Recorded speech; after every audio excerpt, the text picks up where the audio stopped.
Go in the direction the bird is flying. It's going back to the village. Ignore the bird. Follow the river. The omen is true. I must tell my mother. You cannot stop the prophecy! This child will have no power over me. No! No! Where's the baby?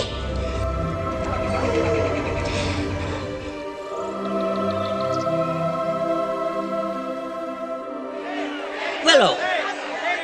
Willow Offgood! My children found this baby alone by the river, High Alderman. This child is special. This child must be taken beyond the boundaries of our village, all the way across the great river, to the Daitini crossroads. I, with my powers, with the strength of my great army, can you not find one little child? We look even now. It won't be long. Find the child! Find the child! Time is running out. She's very special. My brownies have been searching for her ever since we heard she was born. Elora Dannon has chosen you to be her guardian. Me? You need a warrior for a job like this. I'm a nobody. Bad Bardigan way! Go home, Willow. It's a dangerous world.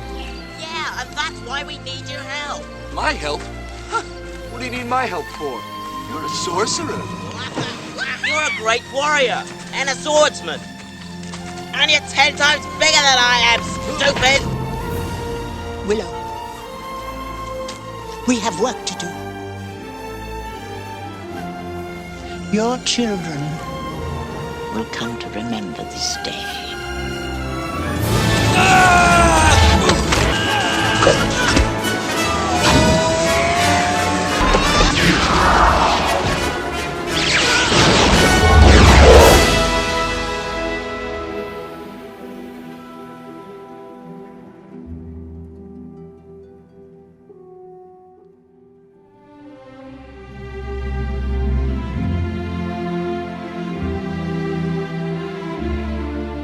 December of 1988, Willow arrived on our screens and was met with mixed reviews and below than expected box office results.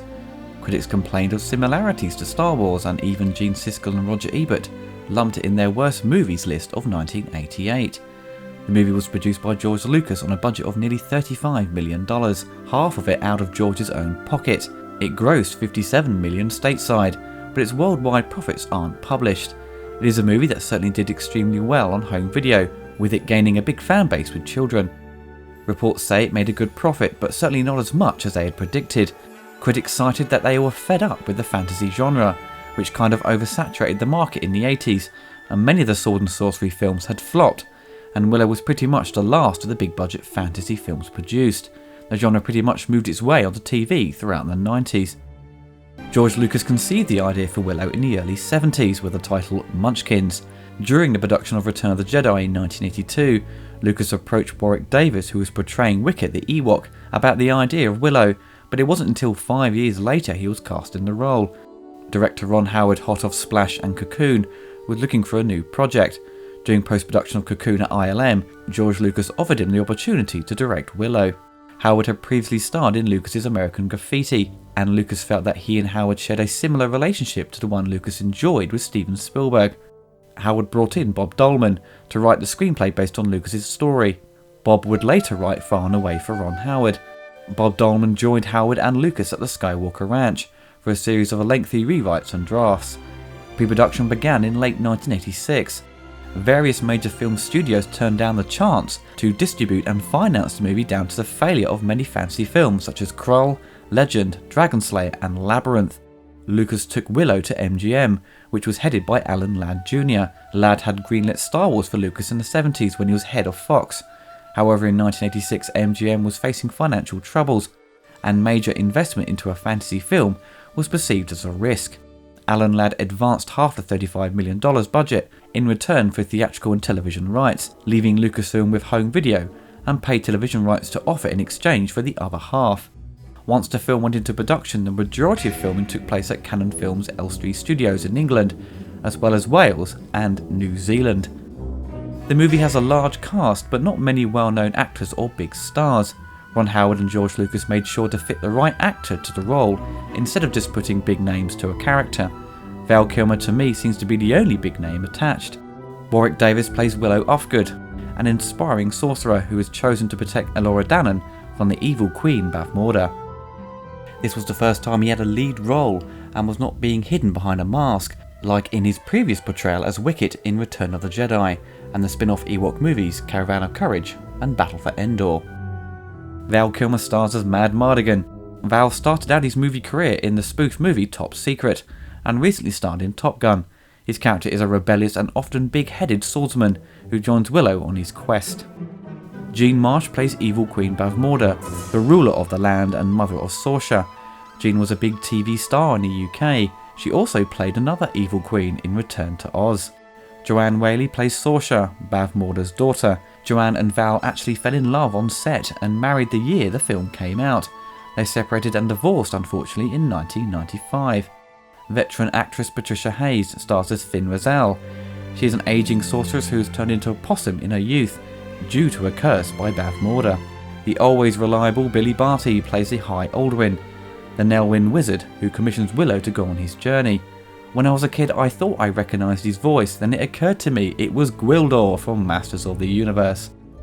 Pat Roach plays General Kale, the commander of Queen Bavmorda's army. Pat has played henchmen in many movies, also starring in the Indiana Jones trilogy, playing different characters. Gavin O'Helahy is Eric, the military commander of the destroyed kingdom of Galadorn, who shares a mixed relationship with Mad Mardigan. Gavin you will probably recognise as Brad from Superman 3. Kevin Pollak and Rick Overton play Rule and Fran Jean, the Brownie duo, who also serve as, I must say, unwanted comic relief. The movie opens with some text of a prophecy, stating that a child will be born to bring about the downfall of evil Queen Bavmorda. The Queen imprisons all the pregnant women of her realm in her castle dungeon. A child is born and identified as the chosen child by a birthmark on her arm. Before Bavmorda arrives to claim the child to begin the ritual, the mother convinces her reluctant midwife to escape with the baby. Bavmorda sends her daughter Sorsha and General Kale, the leader of her army, to hunt down the midwife. After a long pursuit, Bavmorda's hounds, which look like rat-like dogs, finally catch up with the midwife. Knowing she can't escape, she puts the baby on a makeshift raft and sends her downstream just before she's eaten alive by the hounds. The child washes up on a shore near a village inhabited by little people called Nelwyns and is found by the children of Willow Ufgood. Willow is a farmer and amateur magician who is hoping to become the apprentice of the High Aldwin. Willow is at first reluctant to take the baby in, but eventually comes to care for her. The next day, Willow and his children attend a celebration in their village, and Willow takes part in a test of magic to become the apprentice to the village's wizard. During the celebration, Bavmorda's evil hounds attack the village in search of the child. They call a village meeting, and Willow confronts the High Aldwin with the baby he found. The wizard senses it's special, and it should be taken across the boundaries of the village to the crossroads between them and the Daikinis, i.e. the humans. Willow is joined by a team to support him on his journey, including my favourite character, Burglecut. She's not sick. Let me see.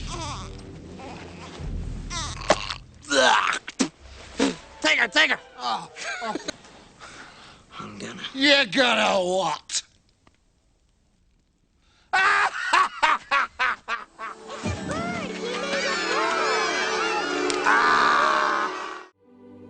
The first Daikini that Willow comes across is the imprisoned Mad Mardigan. He was locked up for disobeying orders and not following his king, stating he doesn't follow no one. Seeing a way to escape his cage, Mad Mardigan offers to take care of the baby. The other members of Willow's team choose to return home, trusting Mad Mardigan. Willow is reluctant at first, but the following day he entrusts the baby to Mad Mardigan.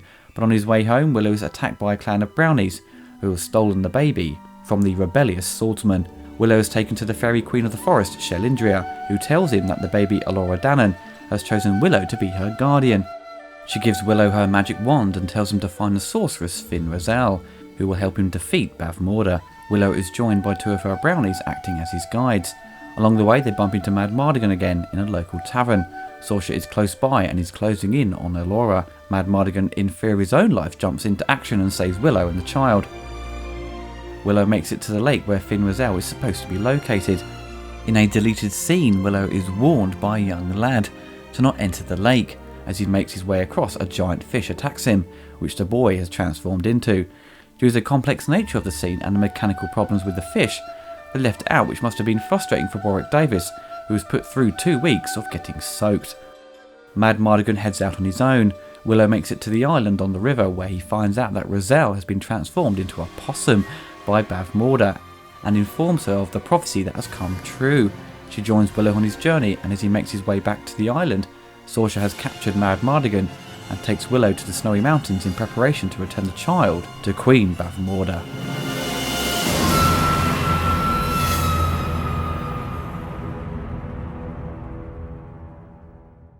Willow came out when visual effects artists were starting to take advantage of CGI in feature films. Computer effects were used in small amounts during the late 80s. George's effects team ILM handled the effects, supervised by one of my favourite visual effects technicians, Dennis Murin. One sequence in Willow required the use of a morphing effect, with Willow attempting to change Raziel back into a human form. The morphing technique was a milestone in visual effects history. It became a popular effect with filmmakers. An updated version of the software was used in The Last Crusade, The Abyss, Ghostbusters 2, Terminator 2 and Star Trek 6. The shots in Willow were a combination of puppets being animated, mixed with live footage of a tiger and a young woman who stands in for Raziel. The CGI helped mix the elements smoothly in the transition to the final form. The film also incorporates blue screen work for most of the brownie scenes, which most of the time don't work that well. You can tell very much they seem like 2D cutouts put in front of a background plate. There are a couple of shots where it generally works, but it's one of the weakest effects in the film. I don't think they truly managed to achieve what they wanted. I believe with the recent Blu-ray they colour corrected some of the shots. If you go back to the old DVD, the brownies look a bit washed out and faded. I think director Sam Raimi managed to visualise the effect better in Army of Darkness, with the help of the front projection system called Introvision. The two-headed monster was animated by Phil Tippett with the Go Motion technique. Go Motion was designed to simulate motion blur by moving the animated model slightly during the exposure of each film frame, instead of only between exposures as in traditional stop motion. The monster was named the Ebersisk after Gene Siskel and Roger Ebert, which I don't think the critics were aware of when they reviewed the film. The quality of the animation for the monster is pretty effective in many scenes. It works just as well as Ed 209 from Robocop, which Phil did the previous year. There are issues with the interaction with the humans, with ropey blue screen work, but that's the difficulty of realising these effects during a time before CGI made things easier to blend the elements. But there is a certain charm to the whole sequence, so it doesn't really affect your overall experience. The movie incorporates great rotoscope animation, but the best stuff for me is the beautiful matte paintings. The ILM team was probably the best in the business when it came to producing these background plates to help expand the world. For a film that is 26 years old, it's aged very well.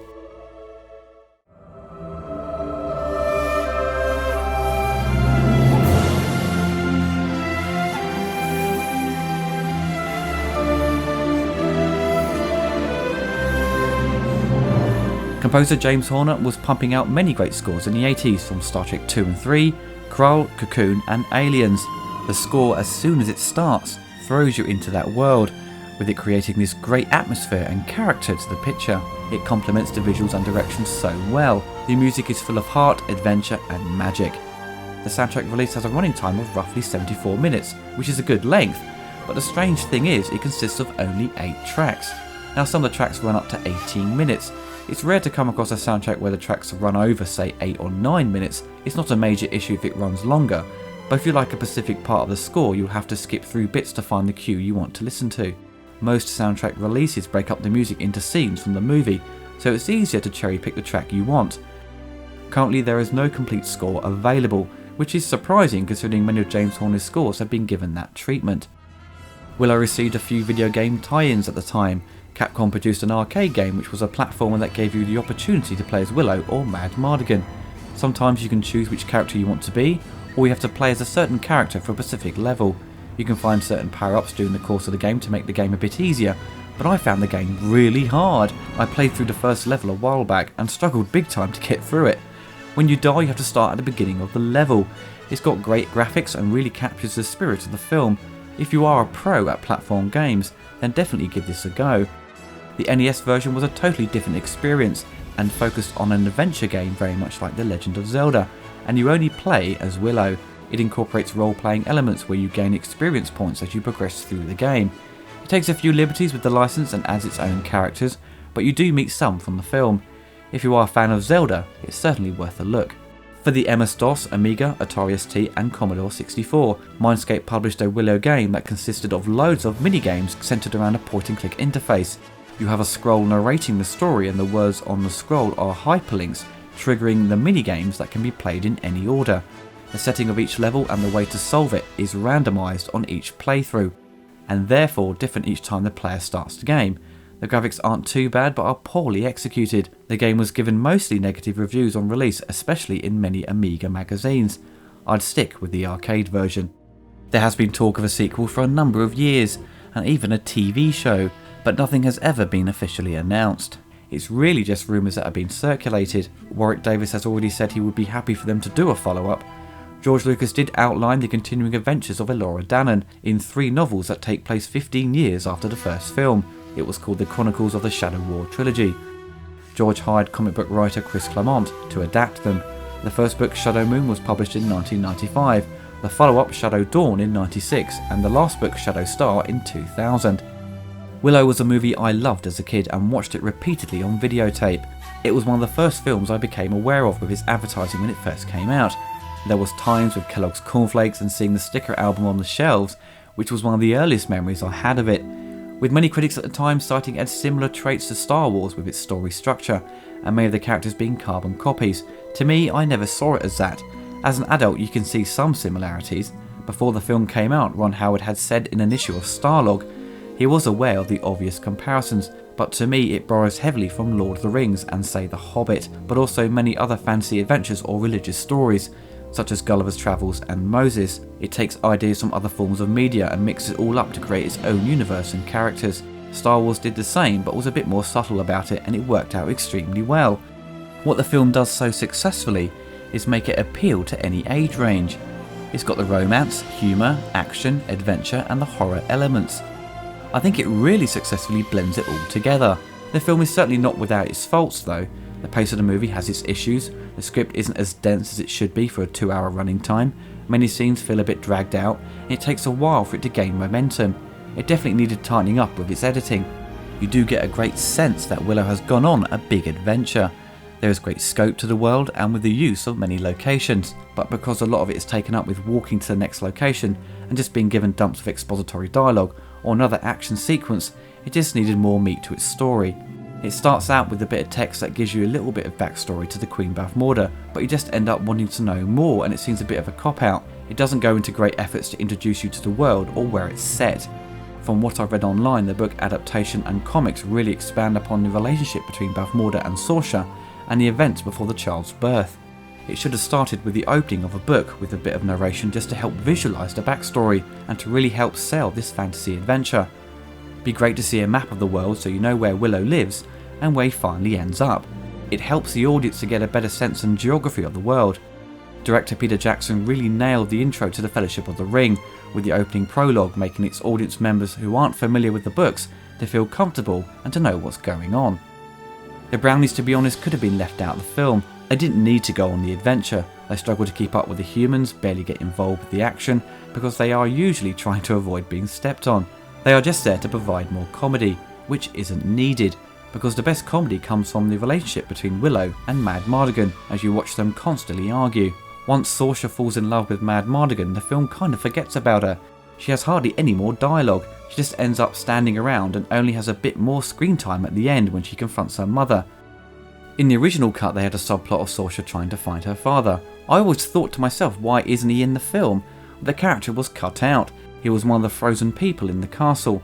Seeing her father really changed her mind on her mother's motives, but luckily you do see her father at the end for a brief cameo that is left in the film. I was never that impressed with the look of the trolls. I think the design was a bit of a misfire, and when you look at them you don't think that looks like a troll, he just looks like a very hairy tramp.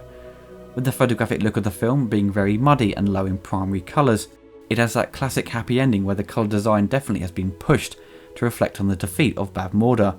Everyone is wearing clean clothes with brighter colours. They have been washing their hair with Head and Shoulders, and everyone is ready to go party. Very much like the ending in Star Wars with the throne room, with the cleaned up droids, and in Masters of the Universe with He-Man looking like he has finally had a wash. In terms of performances, I think the film is well cast.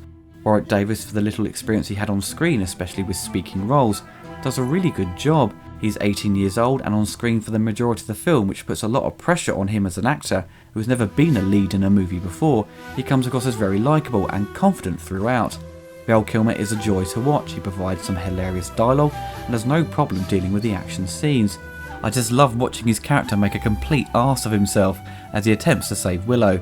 Also, it's great when he finally gets a sword and gets to show off his skills. Ron Howard is still proud of the film, and so he should be. He found it a big learning experience for his career. It's also one of those films you don't really connect it with being directed by Ron Howard. I suppose it's kind of the black sheep of his directorial credits. The film is still really entertaining, and if you have kids who haven't had a chance to see the film, it will certainly captivate them. And I'm sure many of us now who grew up on it have a strong connection to it, and still enjoy revisiting it time and time again. Definitely hunt it down on Blu-ray because the remastered picture and sound is stunning. It's the best it's ever looked.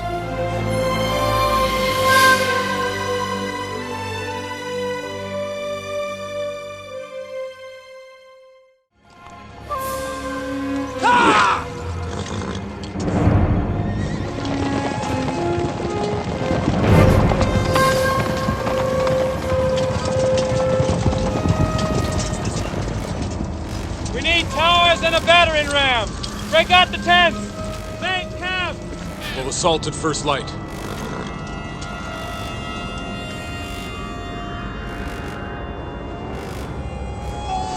Where's Sorsha? She has turned against the Shire.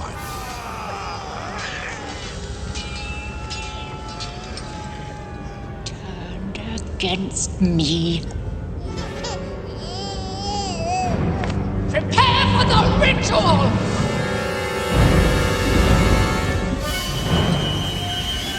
I won't let you kill that child. Away! About to...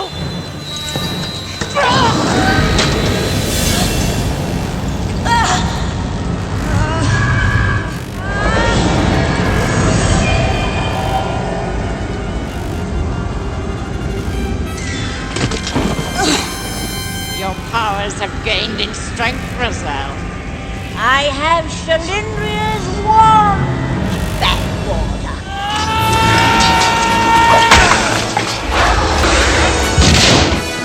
Courage, Willow.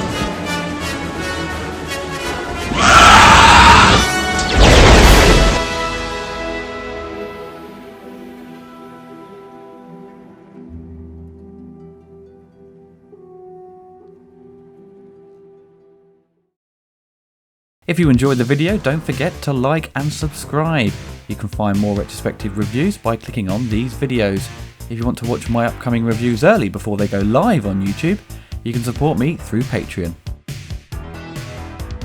Don't forget the poster designed by my talented artist Peter Bruce, celebrating 100 retrospectives, is still available to purchase. We ship worldwide and postage is affordable.